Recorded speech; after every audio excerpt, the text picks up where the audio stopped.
Mommispace, a place where you can remember who you are in the midst of it all. This podcast gives moms of all stages a voice to share their experiences and the truth that there is no right way to mom.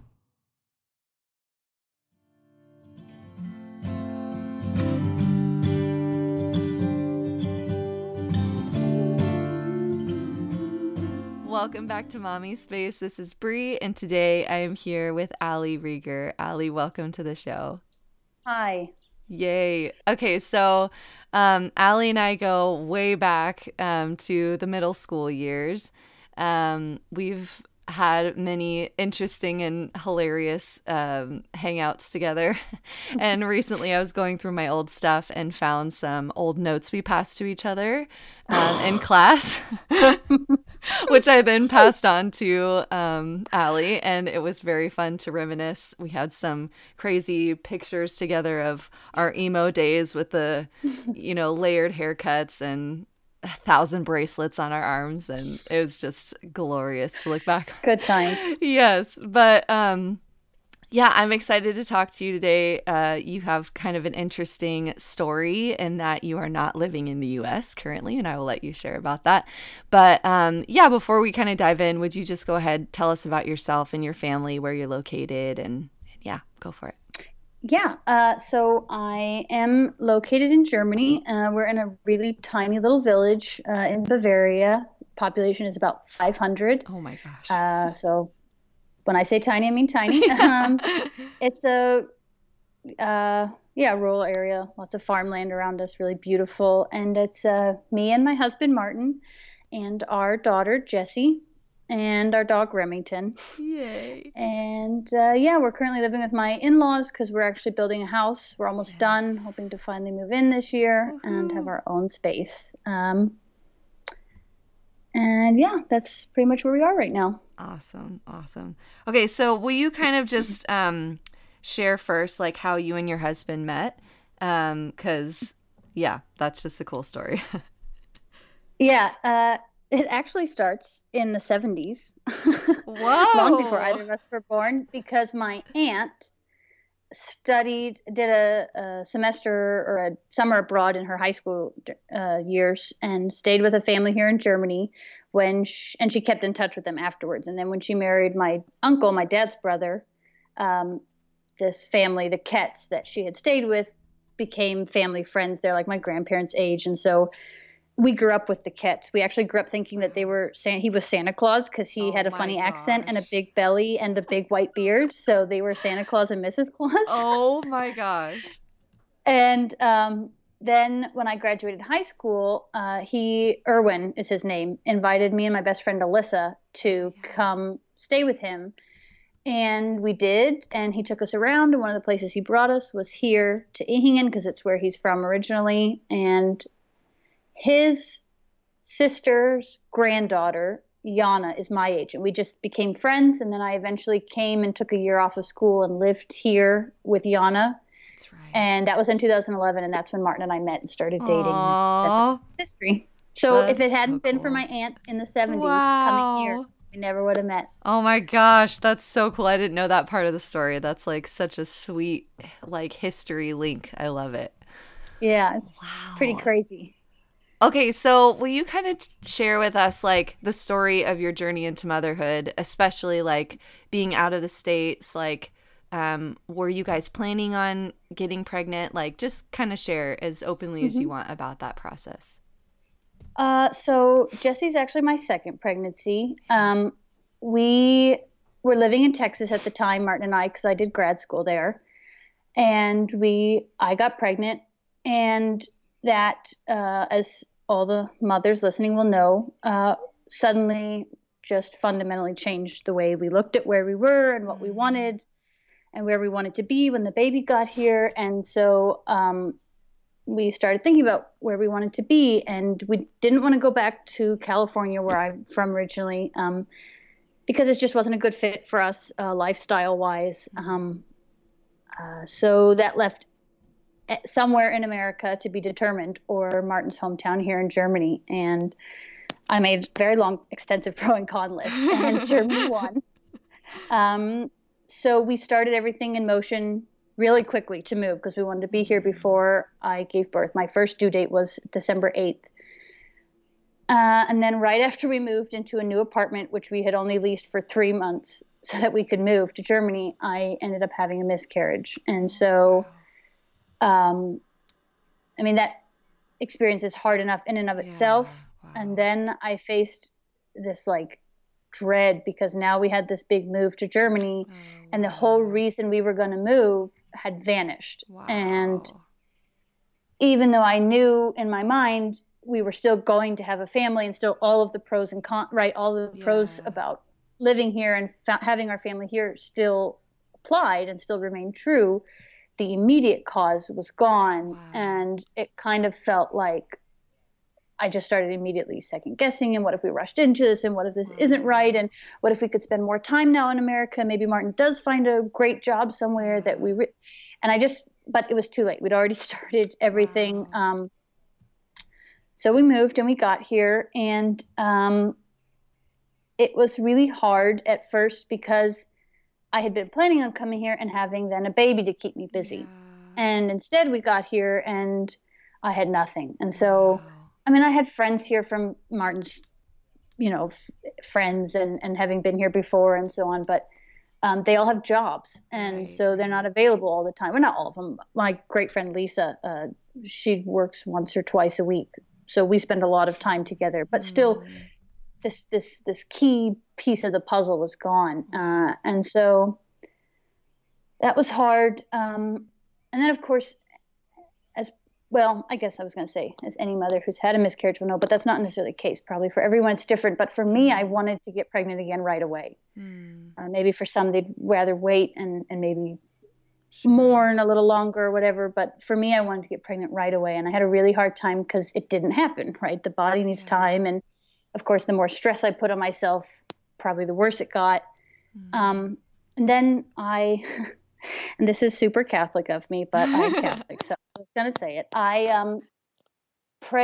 started praying a novena, which is a series of prayers that one prays over 9 days. And I prayed it to Our Lady Untier of Knots. It's this devotion to Mary based on a painting from, I think, the 15th or 16th century. Wow. The image is that Eve's disobedience tied knots Wow. in the realities of humanity, and that Mary's obedience to Christ Wow. untied Oh my knots God, of I just sin. got chills. That's amazing. It's a really Ah, beautiful devotion, and the original painting hangs in the cathedral here in Augsburg, which is our diocese. So wow. it's right here, and so I spent 9 days or 8 days praying this novena to her, asking her Oh, to untie basically the knot in my womb and give me wow. the child that I really wanted. And so I prayed it, and then on the ninth day, the last day of the novena, I realized that my period was late, and I took a pregnancy test, and sure enough, I was pregnant. Oh my gosh. And it gets better. I went to church to pray the last day of the novenas, and I didn't know this ahead of time because I had never prayed it before. But the ninth day of the novena, the prayers switched from prayers of petition to a prayer of thanksgiving in Oh anticipation my for an god. answer. And here I was, Oh my actually gosh. having already received the answer to my prayer. Oh, And then I got to pray all these prayers of thanksgiving on that day, really wow. meaning them because I had it. And so Wow. um, that was really a beautiful and meaningful end to me, Wow. to that journey into Yeah. motherhood again. And then Wow. Jesse's due date was December 2nd. So Oh my apparently gosh. I'm very fertile around that time of the year. That's twice. And she was born on December 1st, 2017. And so here she is, my little baby. And I had promised Mary that I would make a pilgrimage to that image, the original image in Augsburg. And I haven't had a chance to do it yet because it's a little bit difficult with Yeah, a baby. And that's before fair. Jesse was born, we were building the house, and Yeah. I had to actually, I had to take all these classes to get my green card, the equivalent of the Oh, green card in wow. Germany. So I haven't had time to do it yet, but it's Yeah. on my list. I have to do it Yeah. because Wow. I really am very, very much convinced that Mary intervened for me, and Wow. and helped me at that time when I was really having a hard That's time. that is amazing. I like teary-eyed and like chills all over. Like it's just a testament to the power of prayer and like aligning with those truths and wow, yeah, that is stunning. How Yeah, amazing. it's Oh, still gets me too. wow, I bet. So, okay, so you mentioned you guys are building a house right now. I love getting to like see updates like via Instagram and stuff. But how has that been like for you in this transition of like, well, and maybe even you can share like what it was like giving birth in this in that space and like and kind of being in between knowing that you have this future home, this forever home kind of waiting for you. What was that like? Can you share some of that? It's been, I mean, it's a little bit difficult because we're currently living with my in-laws. Hmm. I think I mentioned that at the very beginning. And so we have upstairs, we have our bedroom, and then we have one room that's kind of kitchen, dining, living room. Hmm. And then Jesse's bedroom is basically the office, library room. Like my in-laws have a bunch of stuff in there, and we just kind of moved stuff around and made room for her bed. And then we have one room that's a pantry, and then we share a bathroom with my brother-in-law who also lives here. So Wow. it's been kind of hard because, you just don't have totally your own space. And Right, as right. much as I really love my in-laws and I get along great with them, and my brother-in-law for the most part, um, you could be sitting here in your pajamas and all of a sudden somebody walks in the door. Yeah. It's my mother-in-law or father-in-law or whatever. And sometimes it's great. This morning I was doing something or trying to do something, and Jesse was being needy, and my mother-in-law walked in and just picked her up and starts talking to her. And I was like, "Hey, Oh, you know what? You could give her breakfast if you'd like. That'd be great, and I yeah. could finish." She's like, "Yeah, sure." And so on the one hand, it's great. It's been really nice to have that help. I mean, Yeah. I think that so often, uh, I know when we first came home with Jesse, I didn't want to go down to my in-laws all the time. I didn't want to rely on them. And if Martin took Jesse, she had a phase about a month old where she would get really fussy for about 2 hours in the evening. And Mm, Martin would take her so I could sleep and then take her again. And a lot of times he would just go down to his parents. And I'd be like, I don't just want you to go to your parents all the time. Like, we have to do this ourselves. And it took me a while to realize, no, we don't. That's why we came. mm. So we don't have to do it by ourselves. Wow. And like, you know, I just needed some time to realize that I don't have to do this all just the two of us. That there's Yeah. nothing wrong with needing help. There's nothing Yeah. wrong relying on someone else to help you get through those hard times, Yeah. especially when they're really little and they sleep, eat, and cry, Yeah. Yeah. or or whatever. And so it took me a little while, but I'm really glad now to have Sure. had their help and support. Yeah. Yeah, I mean, I can definitely relate to that. Just from where we're at right now too, being with my parents and it there is a weird thing for me. Like it felt like I definitely knew I needed help, but it was hard to ask for it at first. Mhm. But then like once you kind of release into that, I think more than anything, I just didn't want to take advantage of their help. Yeah, You know there's what I that mean? too. Yeah. Yeah, yeah. But yeah, I can definitely attest to the glory of having that help. But also knowing that there's some tension in like being excited for the next chapter and everything too. So, Yeah, I mean, I yeah. certainly definitely look forward to having our own space for the next Sure. baby because it would be real cramped in here too. Yeah. That's fair. Plus, we live like a 5 to 10 minute walk away, so Oh, we'll kind of wow. have the best of both Oh, worlds. yeah, that's amazing. Still Ah, you're call like Oma and just Opa up for some help. yeah, you're just making me want to move somewhere like that, just tiny little village. That just sounds so lovely. We'd have to get my parents to come along though. That would be pretty awesome to have Hey, some we more help. we built a there's like a separate apartment space in our house in the basement so that my parents come Yes. stay as long as they want because That is so perfect. Uh, All right, cool. So I like to ask the moms I interview just a little bit about like what are some of your other passions in life? Like what are things that bring you joy in life? And have you found like being a mom fueling those things rather than taking from them? Um, my passions have always kind of been on the intellectual side. I've always been really interested in politics. I've always Mm-hmm. been interested in. I studied history and Mm-hmm. and politics. So I love those things.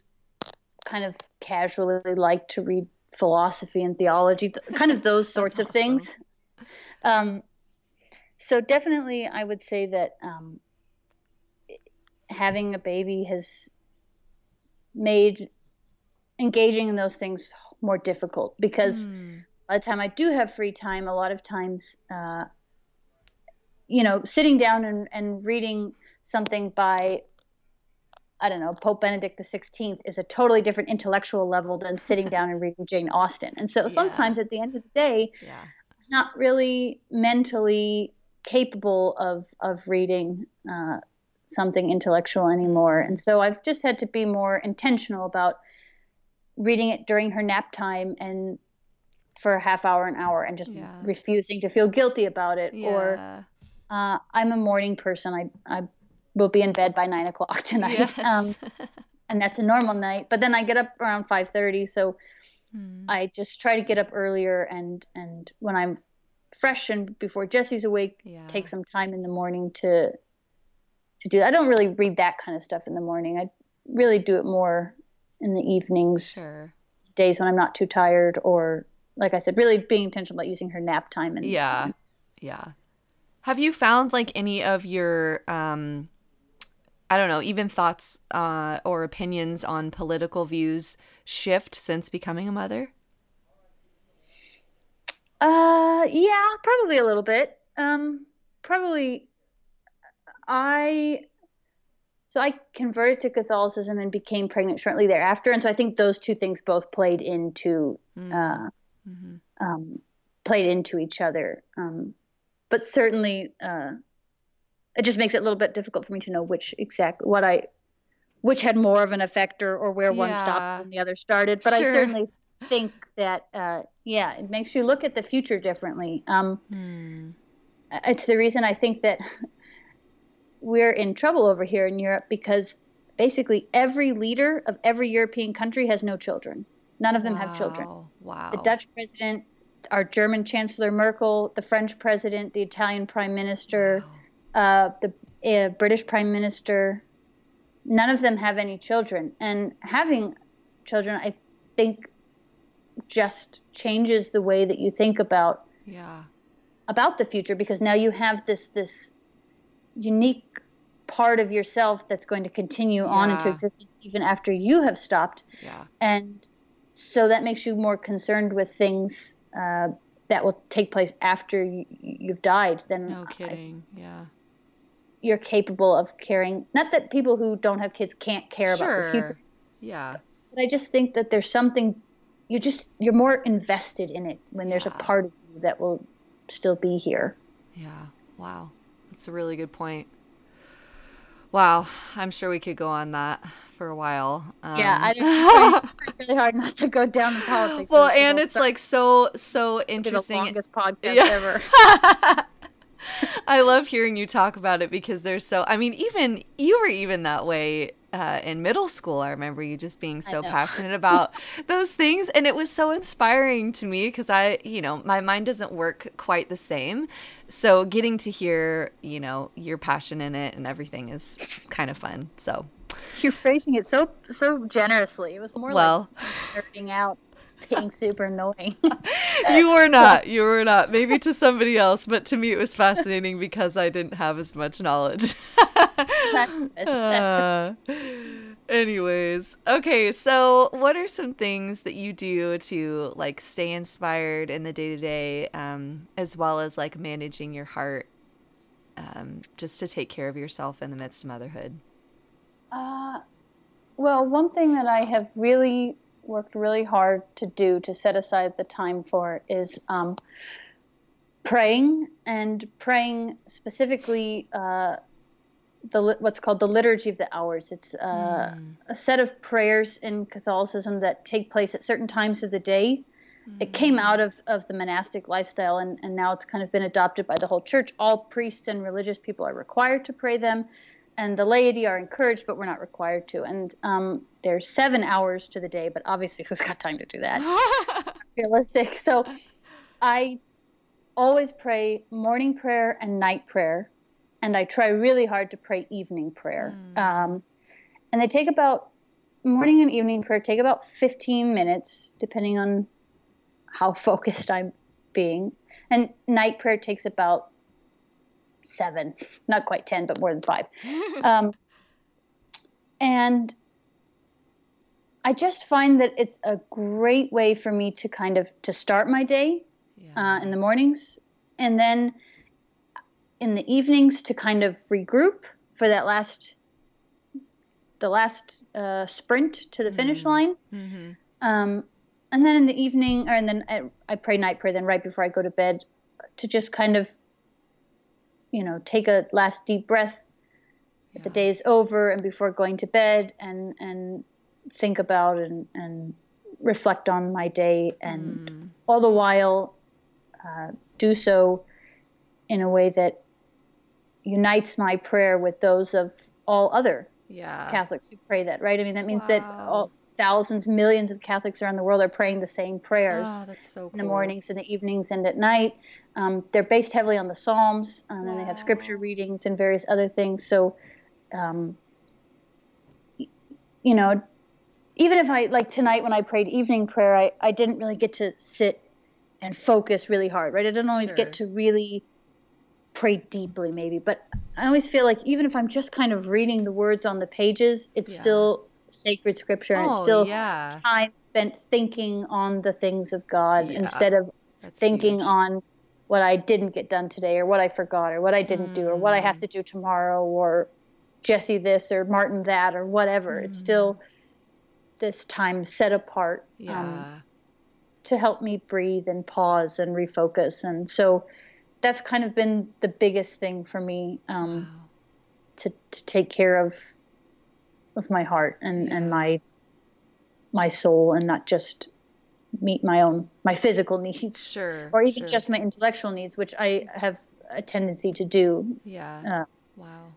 So that's really been an important and meaningful, become an important and meaningful tradition and part of my day, for sure. That is so cool. Wow. I mean, like, I've asked this question to so many moms now. A lot of moms talk about needing time to be quiet, or to journal, or to read the Bible, or to pray, or whatever.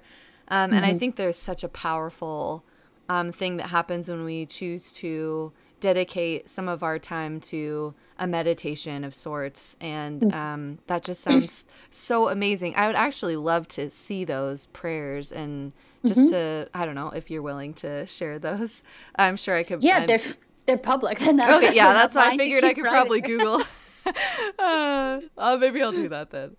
But yeah, I can certainly tell you, point you in a direction where you can easily find that. Because even if one isn't Catholic, I mean, certainly there are some elements to the prayers that might not fully fit in if one isn't Catholic. But for the most part, they're all pretty generic things that all Christians could pray, and especially because they're focused so much on the Psalms and scripture and so forth. And so they really are quite beautiful. That's so cool. Well, yeah, and even like you said, like even if you're not fully present in it, there's just still power in in meditating on those words of truth, and or even speaking them out. So I just love that picture too. That's so good. Okay, so have you experienced mom guilt? And if so, how do you overcome it? Well, since we were just on the topic of prayer, that is where I felt the most guilt after Jesse was born. We had this time when we were in Texas where we had decided to move. So I couldn't get a job because we knew we were leaving, but I was done with my grad program. So I just had all this free time, and I was a newly minted Catholic. And so I just dove in head first, as I want to do. And I was just going to daily mass. I was praying the liturgy of the hours. I was going to adoration and rosary and chaplet of divine mercy, all of these things that the parishes where we lived offered, and just fully participating in it, and feeling like I was really gonna, go be gung ho about this, Yeah. becoming holy thing. And then I had a baby, and all of a sudden the time for those things wasn't there. Yeah. And also we lived in Germany where, unfortunately, the state of the church here is sad. And so those things weren't offered as often. And then when they were offered, I had a baby and I couldn't really participate in them as much, or even do it as much at home because I was tired or had other things to do. We were building a house, what have you. Once you start making excuses, right, they never run out. And so I just started to feel really guilty about not spending the time with God that I felt like I was supposed to be spending. And it took me a long time to realize. I read a book that really finally made it click. And if I may, I would like to read just one sentence from it. Yes, because this is please. The sentence that just knocked me over. The sentence is, "So, if God wills that you should be bowed over the sink instead of over the pew in your favorite church, then washing dishes is for you now the most perfect thing you can possibly do." Oh And my gosh, that's so good. We don't have a dishwasher, so as I read that sentence, there was literally a pile of dishes that I had been not doing. Wow. And all Christians talk a lot about, doing all things for the glory of God, right? And how wherever you are in life, you can do it for Him. For whatever reason, Sure. it really didn't click for me until I read that book, and that sentence in particular. That it was really easy for me to feel like, oh yeah, look at me, I'm doing all these holy things, right? These things that from the outside look obviously overtly religious. It was a lot more difficult for me to realize that in my vocation as a mother, instead of going to adoration, I now spend time with God in the presence of my child. Instead of bowing over, the pew, praying the rosary, I now have my head bowed over the sink doing dishes because I've just, fed my husband and my daughter, and that those things aren't less than, they're just different. And it took me a long time to figure that out, and to no longer feel guilty about not being able to participate in those other things that I had so much time for. Wow. Earlier. And so I think that was, for me, the biggest thing was just recognizing and accepting how my worship had changed in appearance, and and accepting that just because it didn't look as glamorous or look as religious from the outside didn't mean it wasn't just as pleasing or just as capable of helping me become holy, right? Because if anything, these things are better. Yeah, no kidding. It was easy to go to daily mass. It was easy to pray the rosary. It was easy to spend time in adoration. Those things I enjoyed those things. Yeah. You don't learn how to be humble or selfless or patient doing things you love doing. You learn how to be humble and selfless and patient when you have to carry a teething baby around all damn day, or when you have to wash dishes for the 30th time. Oh my gosh. You have to let your husband go off and play soccer with his friends and stay home again. Because he's at work all week and he needs his release too. And that's where you learn those things. And those are the things that make us holy. And so it took me a long time because I'm stubborn and stupid, but I finally figured it out. And and that's been that was probably the greatest relief, was finally getting that knock over the head that said, "Hey, stupid."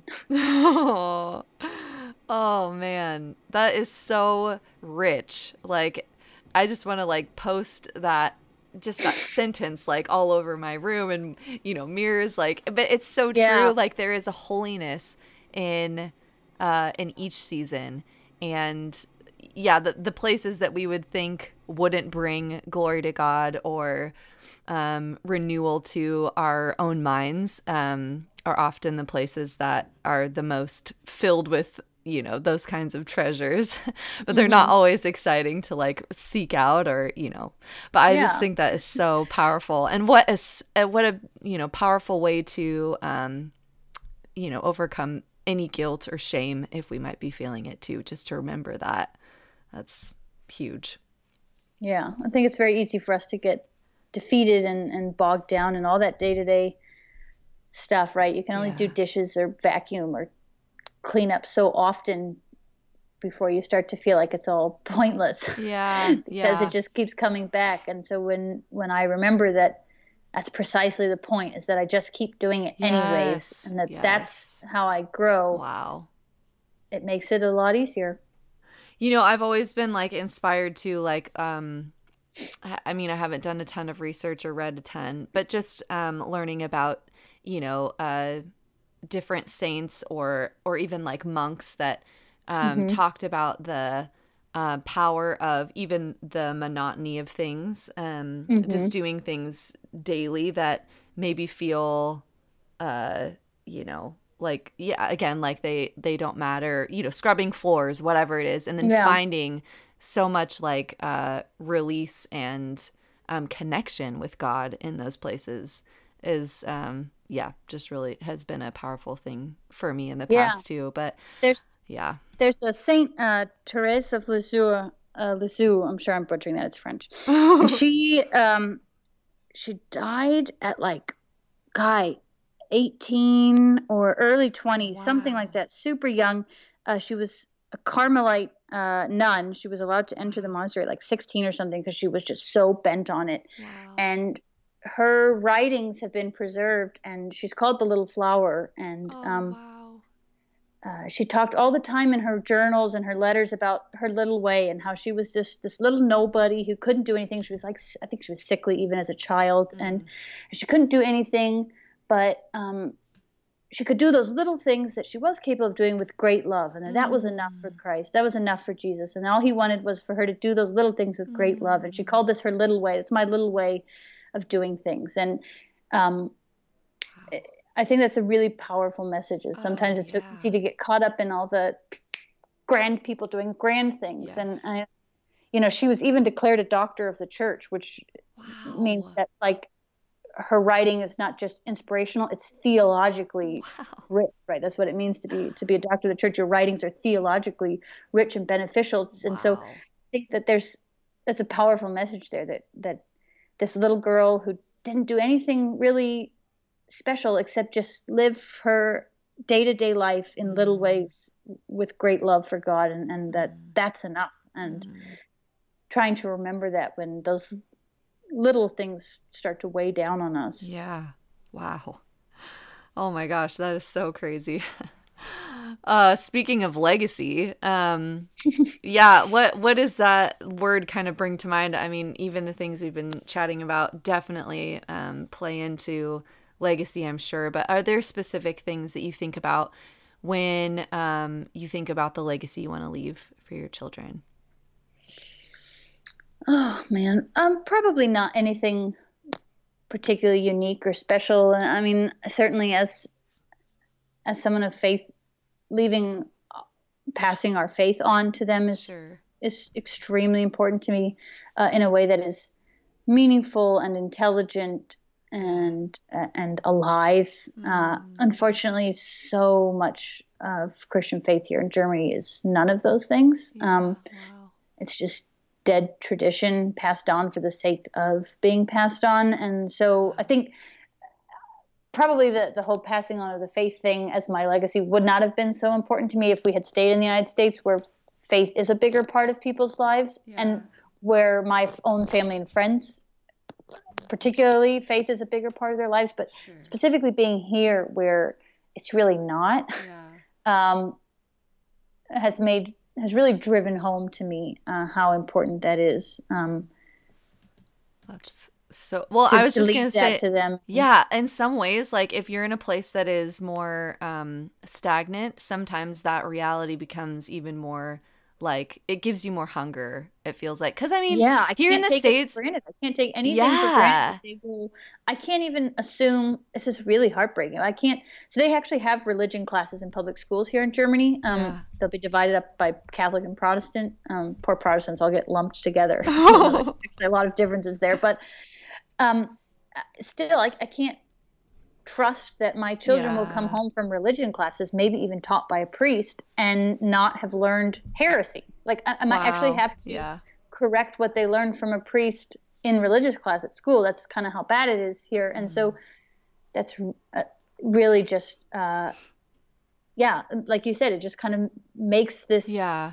more important to me in a way that it probably would not have been if we had been in a different environment. Sure, sure.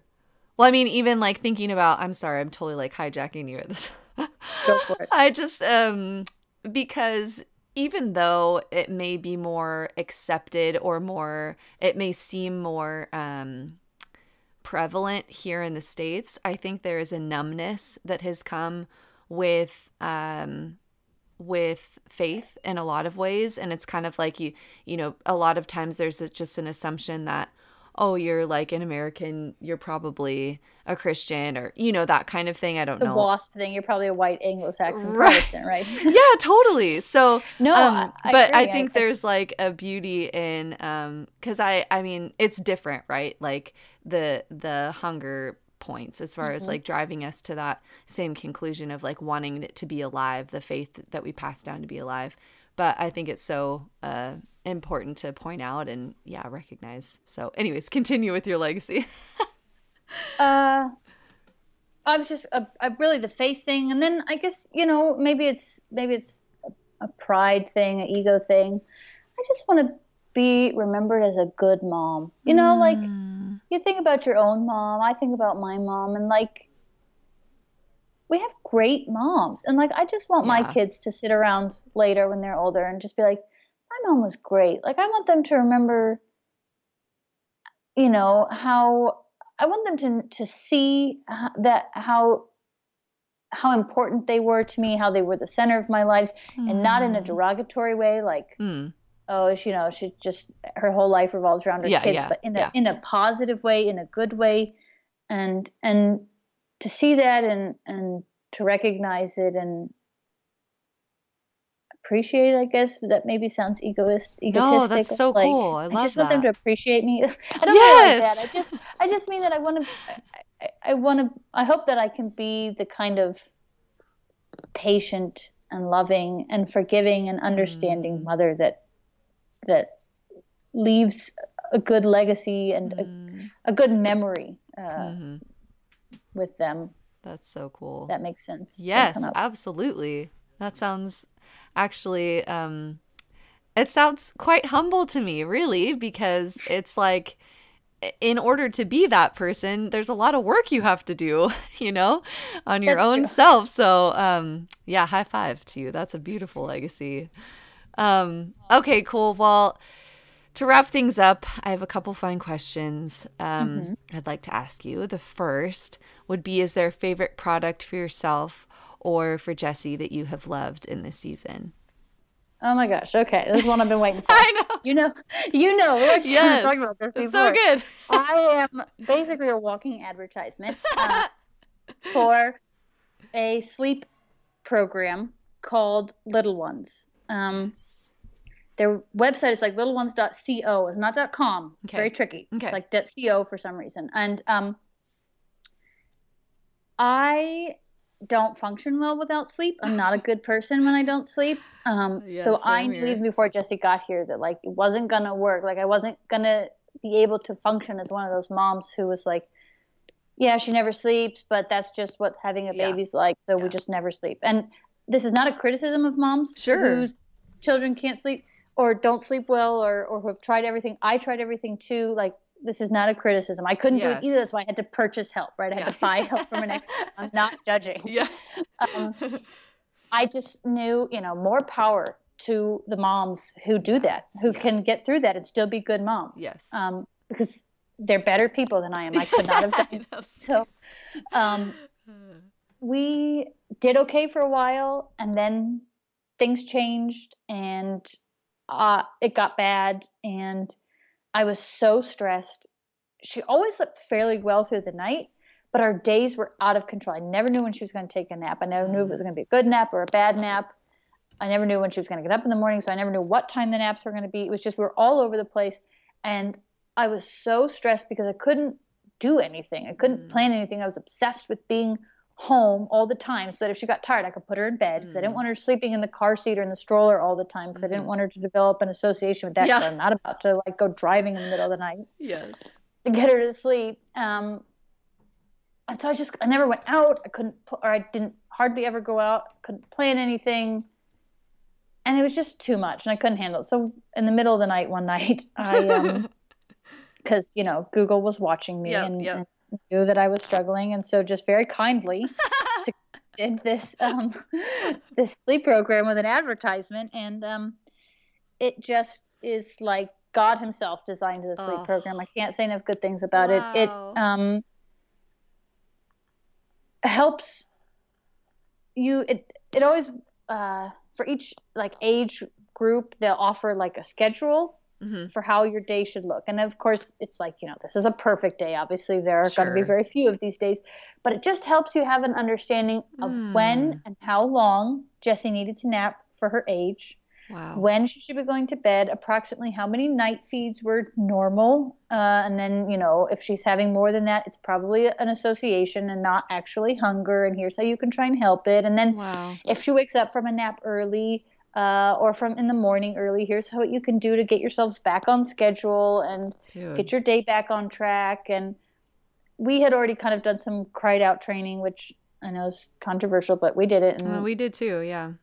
So, but if you're not comfortable doing that, they have like 7 to 9 different like settling methods to help your baby settle.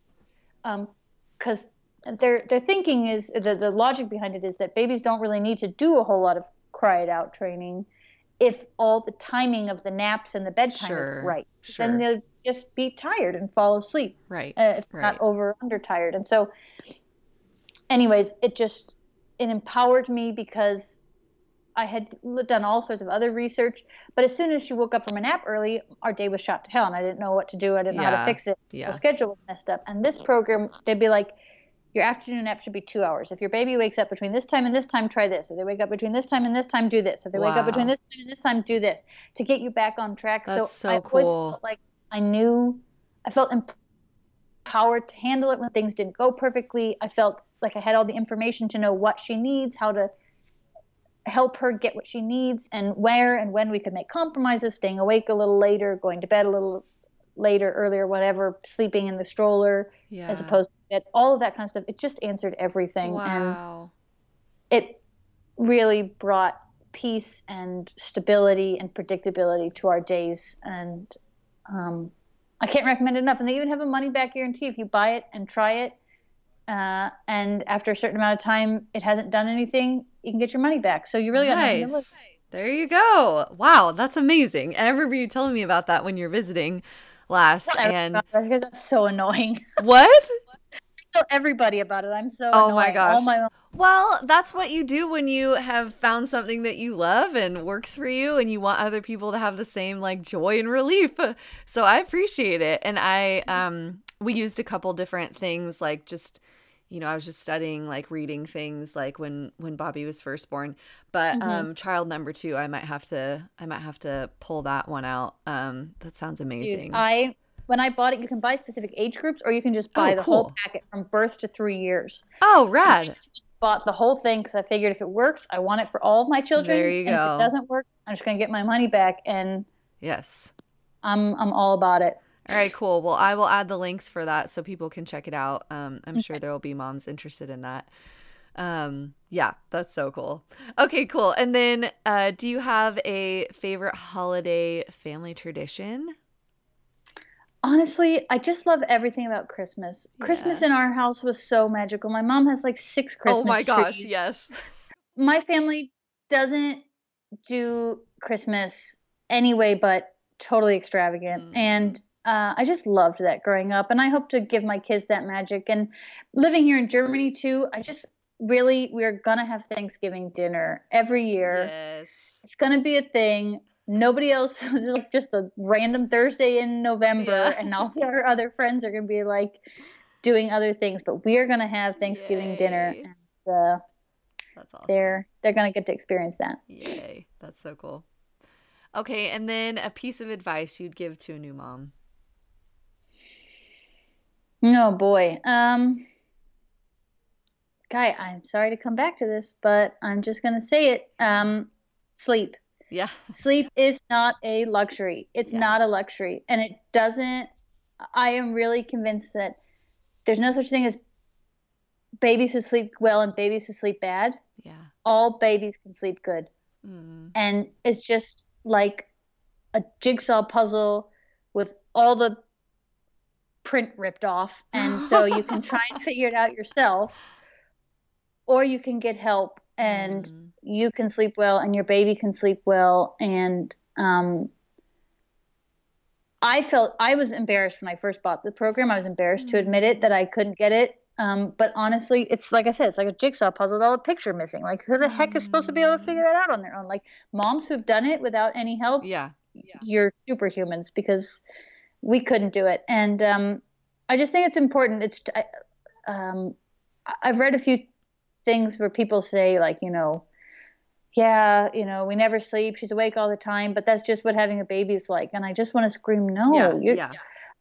I just think even outside of motherhood, like, we have Right. all these studies that prove that not getting adequate sleep is bad for your mental health. It's bad for your physical health. It's bad for your weight. It's bad for your heart. It's like physically unhealthy to not get enough sleep. And it's physically unhealthy for kids too. There's so much of the human growth hormone that's released while they're sleeping, and it's just healthy for everyone to sleep. And so you don't have to settle for being exhausted. You don't have to settle for being a walking zombie. Obviously, there will be times where they're sick or teething. There will always be exceptions to the rule. But overall, even if helping sleep doesn't look for you like purchasing this program that works so great for me, even if it looks like something else, even if it looks like co-sleeping, if that wasn't our thing, but if you all sleep great, I just think it's so good. We think of sleep as a luxury, and you're so lucky if you have a baby that sleeps well. And I really think we shouldn't, because being a mom is hard. Being an exhausted mom is even harder. So, wow, preach it, preach. I totally agree with all of this. I support this message. I sound like a broken record. That's all comes honestly, back to sleep for me. You should like go to their website and be like, excuse me, do you need an ambassador for your company, because you could pay me for this? They need to have some sort of kickback program where I get like a seriously part of my purchase refunded for every person I refer, because if they do, like, hey, if they have a refer a friend, everybody listening, put Allie's name. They don't. Oh, that's so good. I'm all about it. Well, Allee, thank you so much for taking the time out of your evening to do this with me. I'm so grateful and so thankful for all that you had to share. Yeah. Thank you for listening to me. Anytime. Always happy to talk. I can talk all night. Thank you so much for listening. I hope you enjoyed today's interview. Please share this with a friend if it impacted you in any way, and leave a review on iTunes so other mamas can hear the truth, that they are enough and they are doing their very best. Be sure to catch up on what's happening in the Mommispace community every day on Instagram at Mommispace, and you can email me at mommispace@gmail.com for questions or interview recommendations. All my love to you, Mama. You're amazing. See you next week. Just to say that I'm the one you love. It's so like you to do the best for one, the best for love. It's so like you to do the best for one, the best for